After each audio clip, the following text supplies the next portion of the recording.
privítajme tých školopovidí.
Takže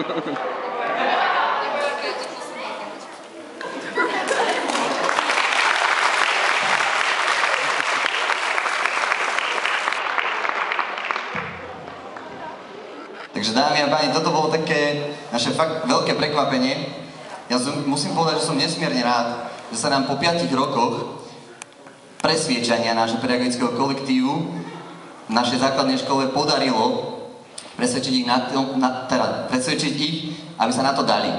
Pretože túto choreografiu si pripravovali poctivo veľmi, veľmi dlho. A ja si myslím, že im vyšla maximálne a boli úplne skvelí. Tak ja poprosím ešte jeden veľký potlesk pre všetkých našich pedagógov a teda časť našej zborovne. Ja poprosím, aby prišli ku nám.